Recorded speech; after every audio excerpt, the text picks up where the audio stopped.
So the intent of this video is to understand what are the basic concepts or the bare minimum concepts that we need to know before we can work on a React project. Now, the project can be your own bootstrapped one or it can be generated via AI. But according to me, these are the things that you should know before you start with that project or to at least understand what's happening there. Then there's always prerequisites for this where you need to know like JavaScript ES6 if you know that's better. HTML as a base and then CSS if required. So we'll start with bootstrapping the project via Vite. There are multiple ways how you can do it. You can write your own from scratch or you can use some tools like Vite which will help you create a basic structure of your project and then get started from there. We'll go over all these concepts with the sample project that it generates, and then we'll try to do something where we modify that sample project to create a QR code generator. Let's get started. We'll be using Vite in this case. You go to vite.dev and go to the guide, you'll get to know how to install stuff. So if you don't have Node, you can install this version first and then you can start with this command. So we will straight away go to our cursor first of all, and then go into the terminal and run this command, which is npm create Vite at latest. So it will open up this tool for us and then ask, okay, what project do you want to start with? So it will start with the name. I think if you don't have the Vite installed, it will first of all ask you, do you want to install it? And then it will get it installed. So our project name is QR code generator. And then it will ask us, what do we want to use, right? So we'll say we want to use React and then plain JavaScript for now. And then, yeah, so you see here, it quickly generated a sample code base for us. This is like a very starter pack, you can say, and you can modify on top of this. Now, there are two ways you can start your React project. You can either ask Composer here to say, I want this kind of functionality and generate a project. But the disadvantage with that case, it might generate a older version of React code base or some things which are like obsolete. And then that's the reason you want to have your project start with something like Vite so that you get the latest setup of all the things that are done. And most of the things here, you might even not require, say, the linting stuff or other configuration stuff that are over here. But make sure that you understand what's happening here inside the src folder. So we will do cd to that directory of the project, and then we'll do npm install or npm I. Now it's installing all the required libraries inside node modules, and then after that we should be able to run our project. Okay, so we got the node modules. Now let's do npm run dev. And it should start it on a certain port. So let's go to the browser this, right? So you see, we already got this project set up. This is like a React project. States are changing and everything. So yeah, this is done. We'll just compare it side by side and see what's actually happening here. And then we'll go a few concepts and then try to build our QR code generator from this. Yeah, so to start with, our code base will always start from the index.html. You see here, we are having this route on which the whole code base is getting loaded. Let's keep this inspector below so we know what's happening over here. All right, let's try to see what's happening with this code base, right? We have this route over here, and then on top of that, the whole React code will get mounted. After this, we got to see what's happening inside our source and main.jsx. So from here, you see on the root, this is getting loaded, and this is our first component which gets loaded on top of it. And there is a hierarchy of things that happens after that. So what is a component, first of all? So component is a reusable entity which you can define in the React. It can accept some parameters inside it, which we'll see later on. Now that reusable entity can have some state associated with it, which is like some variables, and this will define how it will look like, right? As per our initial discussions that we had, right, related to React, we had a diagram where we said whenever there is a React code base, it has some state and there's a React component which says how visually it should be represented, and then the DOM is created. So in this case, same thing is happening. So it has some state which says there's a count variable, which I'm defining. So now this is a very different way than what you know in plain JavaScript, right? So what's happening here is there's a hook that we are using, which is called as useState. Now this hook, what it is saying is, I have a variable whose initial value is 0, and give me two things related to that state variable, right? I want a name for that one, and I want a way to manipulate that variable. So that's what these two things are returned. First is a name for that particular state, and then the setter function. And then React will take care of few things, right? So whenever you define a state inside a functional component using useState, you never modify that variable like this. So this is an anti-pattern. You never do this. I think this will mess up with the whole React concept. What has to happen is whenever you want to change the count, right? So right now, when you click on this, it's basically changing that count variable, right? So we have to use this function only every time. That's what React says. Now, whenever this value changes, right? If you had to do this in your plain JavaScript, you would have some logic where you re-render the whole component, unmount, mount it, and then set the variable of it, right? But React handles that under the hood. So how is that happening? So it's very easy to define that, right? So if you see this definition, this is where whole things are happening related to this button. So it has defined that whenever we click on this button, I want to call the set count function, which is this function, meaning it will change the value of count basically. Now, how is it is changing is, you can say the set count function accepts a parameter. You can say the set count function has a parameter, right? So you can say set count functions provide a way for us to manipulate the value of count. Now, how can we do that? We can either say set count and pass a value which will be 1, 2, or 3, whatever. Set count function has first parameter as count, which will return its previous value, and +1, it will just increment it by 1. So that's what's happening here. What is happening here is, this is a way for you to show that variable onto screen. Not only show, but also do some logic based on that. What I mean by that is, say we had some component over here which will only be displayed if our count goes beyond 5, right? So say count above 5, and then I want this paragraph only to be shown when count goes beyond 5. Again, if you wanted to do it in plain JavaScript, you would have to mount and do stuff over here, right? Where you would append it to the main DOM. But React will do this for you. So whenever the count variable changes to something beyond 5, it will automatically start rendering this thing. And that is what the magic of React DOM is happening over here. So if you see, we save this. Whenever and we try to refresh this, the count is 0. It's not showing that text. But once our count goes beyond 5, it should start showing up this paragraph.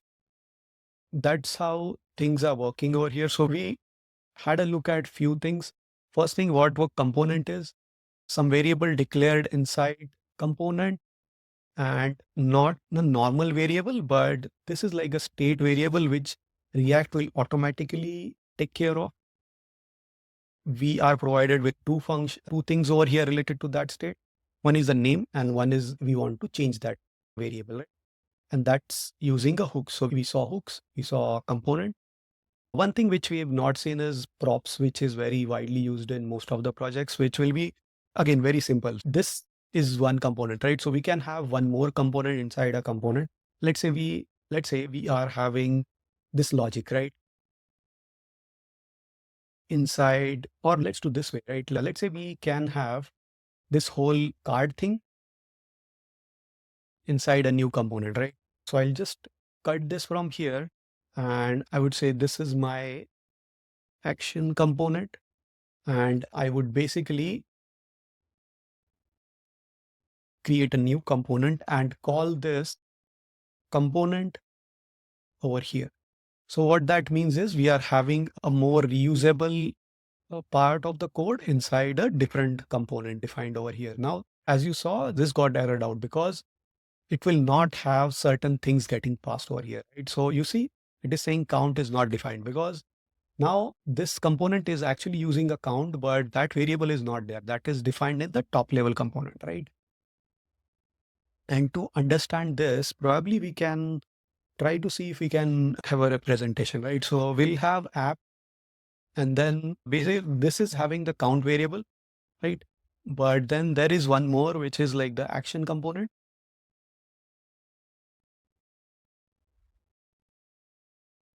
And it does not have this variable, right? What we are doing here is we are basically passing the, we'll need to pass this count variable to this action component. And that is what is called as props. So we'll basically need to have count and set count passed over here and pass it from here like this. So we are not only passing the variable word, but we are also passing the function. And that's what is, and that's what is the crux of props. So basically you can endlessly pass. So if there's one more component inside action component, we can pass the same variable to same count variable to that component. And there will be a hierarchy of components sharing the same state variable basically. And whenever there is change in this count, or if any component is referring to such variable, this will also be re-rendered. So basically saying, if you see this, whenever this count is happening, the whole action component will also be re-rendered. And that's about it. I think we've covered most of the concept, which is like the component, then the state variable, the hook, which was the use state. There's one more component, one more hook, which is like useEffect, which is very commonly used. But I think in this case, most of these concepts are more than sufficient for us to build the QR code generator. So let's start with it. I think now how we can move forward with this is two ways again. So we can tell composer to directly work on this and then add the components, or we can give it some direction, right? So I like to always give it some direction so it doesn't create like random stuff. So first thing, we'll give it a structure, how we want it to appear, right? So I'm giving it this screenshot of how my mockup should look like. So I'll say I want, and also I'll refer this file over there. So I'll say this is the file I'm wanting to add to, and with this image, do the stuff that I'm telling, right? So I want to have a QR code generator from text I am entering. After generate, show me a preview, and also date to list of QR codes. Display the QR codes in grid format, right? And I want you to use this component. Let's not try to give it file structure. Let it figure it out. We'll just give what components we want, right? So we want one nav bar, we want one action component, and then we definitely want the list. Action, then we want a preview, right? And then we want this one, right? So I think this much should be sufficient for it to get started. Yeah, so you saw it is using the QR code React.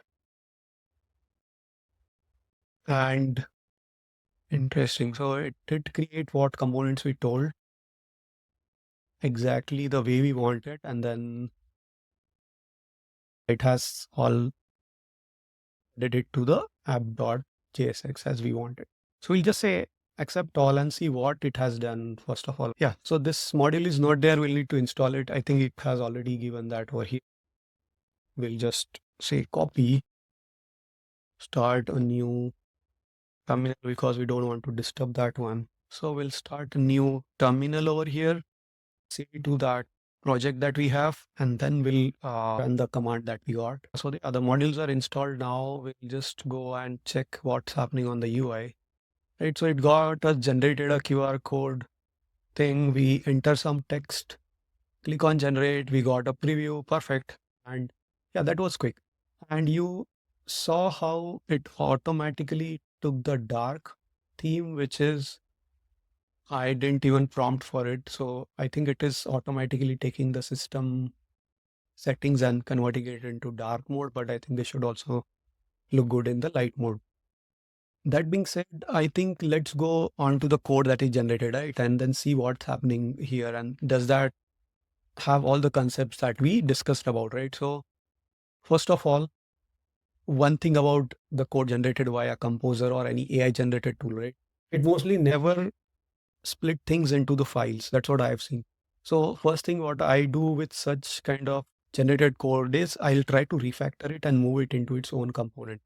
There are multiple ways of doing it. This is how I do it. So let's start with the navbar, right? So navbar, I can just select and I can click on it and then say refactor. On the refactor, again, I will have option of move to a new file. So that's what I will click. And then you saw it automatically moved it into a new file, but I don't want it here. I want it inside components. Now this you can again define based on your requirements, but this is how I like to have it, where I move it into components. And now it should remain the same over here. Perfect. We'll also do the similar thing with the action stuff. We click on refactor and move to a new file. Again, this one action has to go in the components, move, yes, and we save it. Things are looking good. So now we want to also move this preview. This is another way we can do this is, say we create the file first, and then we basically say refactor, move to file, and then we select the file from here. So that's also one way how you can do this. So we move the preview one also, and then also move this display list also to a new file. Similarly, a new file, and it should be moved. Now we have moved everything to here. So after you move all to the components folder, right, you only need to check one thing, which is your imports are correct or not. So this one way to do it is when we are moving it, it auto generates it, or you just go here and then the composer or your editor will auto suggest it. So that's one way. We click on save. We'll just confirm by clicking on this if everything is fine. I think this is pretty much good. Let's see what the error says. Oh, it does not provide an export name default. Okay, action. Oh, action is not having. Oh, it does not export it the right way. So this is what we want. This might happen because we did the refactor, and refactor was done by ID, not via the composer. So that's quite possible. Let's check if this is this way. Now this again is like your basic JavaScript stuff. So if JavaScript and good, if not, you can just query composer with what's happening. You pass the error and it should start working. So yeah, we have our thing again running. Okay, one thing is not defined inside preview. Let's see what is not defined. Oh, this component, we have not imported it. Let's go back to, let's also show you how to solve it with the composer. We copy this error, we paste it in the composer saying fix this. and it should automatically suggest us what to be fixed, right? So it's added this import and we accept it and it should start working now. Let's see, we got the thing updated. Now we can stop here or we can make more changes.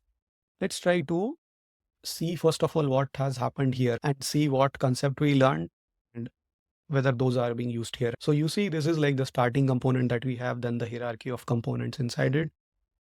We have 3 levels of hierarchy, if you may see here. So first is this, second is preview in this case, and then preview also has one more component, which is this, which we have not written. We are just using this one.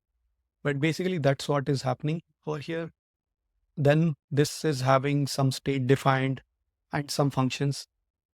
So as you saw, this one is using the hooks. Again, the concept that we've seen, and then we see there's also a function being passed as a props and also the variables that are there. So that's about the concepts. We can go make this more interesting by having some image that background of this QR code. I've not done that earlier. Let's try to see if that's even possible with this library, but that will be something we'll be doing extra. So first thing, what is happening over here is basically in this QR codes, right, we are saving the text, not the actual image. So when we generate handle generate and we setting the QR code, we are only setting up the text. So to justify that, I think this is also one use case where you might see the use of useEffect. What I want to do is I just want a useEffect hook. And what I want to basically do is whenever the QR codes are generated, I want to see what codes are generated.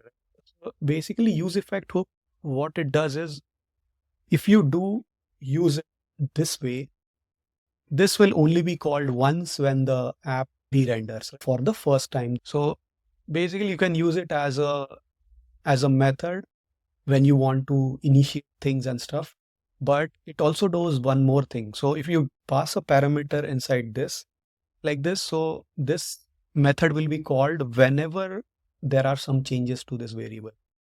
And that's what we are trying to use here. So whenever a QR code is generated and added, we'll just console log the variable, right?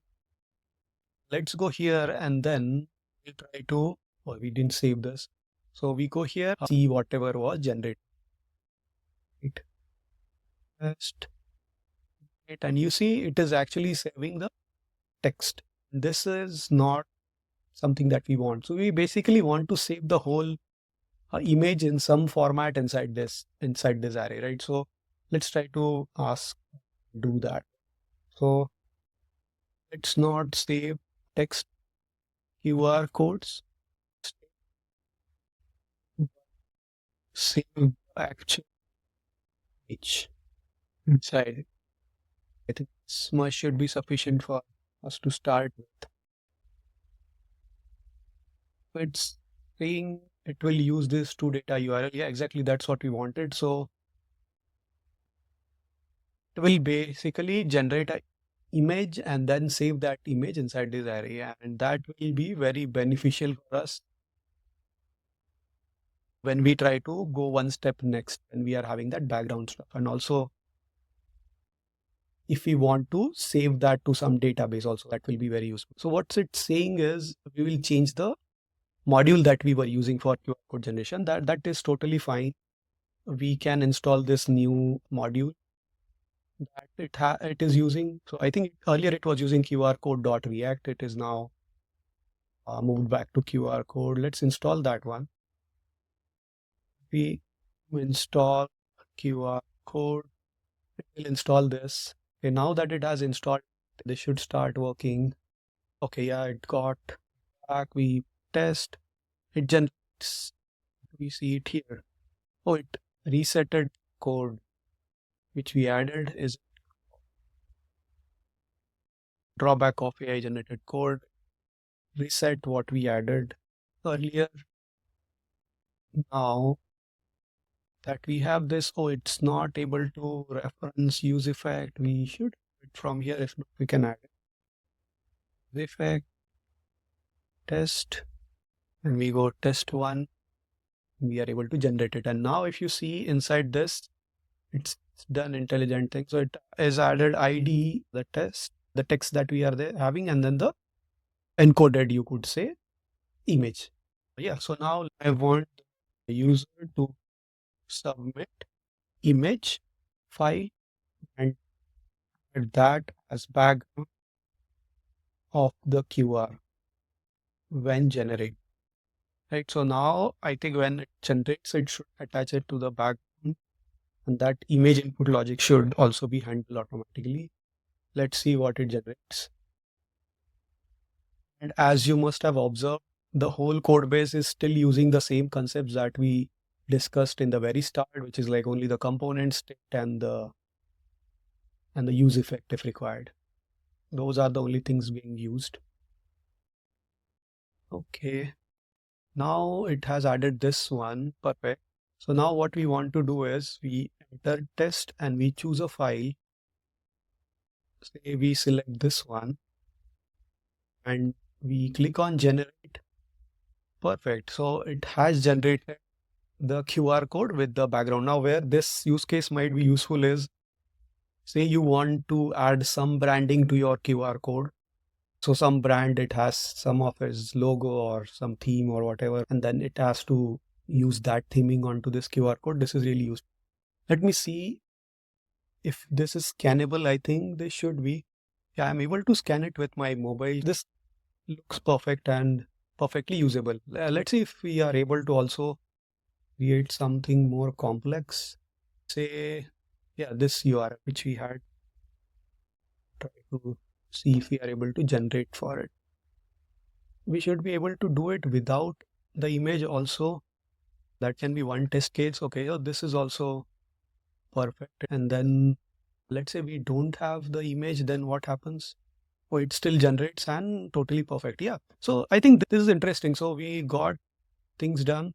One thing which we can do is now if you click on refresh, this goes off, right? So that is another feature that we can try to see if we can try to save this generated codes on client side first. Client side meaning on your local storage, you can just save this. And this is where your use effect hook will be very useful. Say on the use effect, we will check if there are any codes stored on your local storage. If yes, just load them in the initial run. And if they are not, then we'll be adding it to the local storage. Let's try to make that change, right? So the create QR codes on the local storage. Also, any earlier generated codes exist, copy them the start. Right? This is like a prompt that we give. I think it should understand. It's pretty straightforward. Good that it has created storage key. That's things will be added. I think this array will altogether save on that local storage. It has made the changes. We can accept it and see what happens. If there's some error, we can revert back or we can dig deeper into it. So it has generated one code. Oh, it has also added the delete button. Interesting. We tend to add the delete button. Now we got this. Let's see if it is saving it inside the local storage. So we go to application, go local storage.